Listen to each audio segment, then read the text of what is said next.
Hey everybody, Michael with Etail Solutions. Say, what if I told you that you could reduce your carbon footprint of the e-commerce business by 35.5% just by putting inventory in the right spot?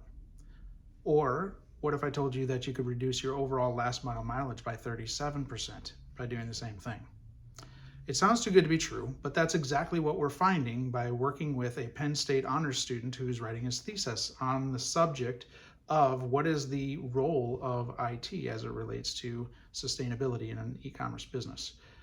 So what we found is actually something that's, I think, very, very interesting. And it's a very, very simple concept to understand, but it's profound in its impact. What it basically boils down to is the two different scenarios that I've got on the board behind me.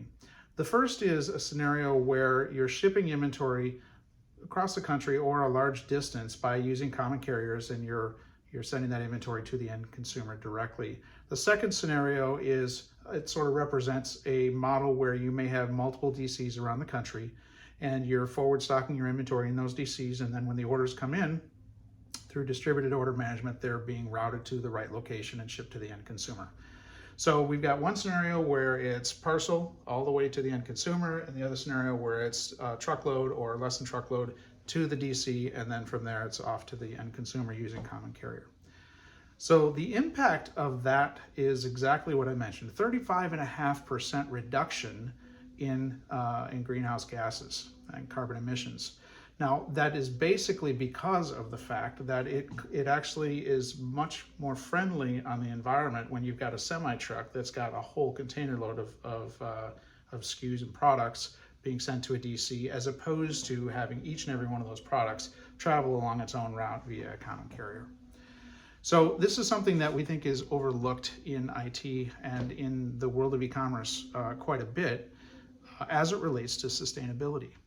Now, there's a lot that goes into this. From a systems perspective, it essentially means that you've got to understand regional demand, and you've got to be able to understand where to put your products.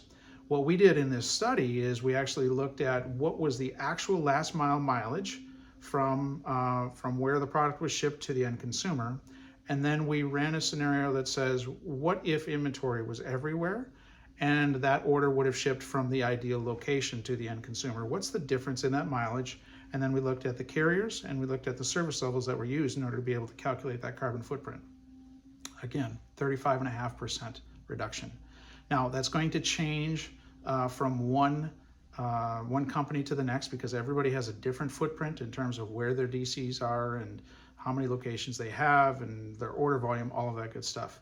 So it's going to be different for every single company, but I think when we look at what the overall impact is of using a multi-node fulfillment network to be able to fulfill orders, as opposed to maybe one or maybe just two locations around the country, you're looking at a pretty substantial impact in terms of the carbon emissions.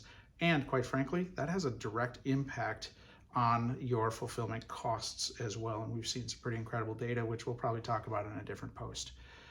If this topic is of interest to you and you'd like to understand more about how in the world do you take a look at what actually happened versus what should have happened and compare the two and be able to turn that into real actionable data that you can use to better plan your inventory and have a better impact on the environment, or a lesser impact on the environment, we would love to chat with you. Look us up at our website, etailsolutions.com, and reach out to us. We'll schedule a time to talk. Thanks a lot for your time. Take care.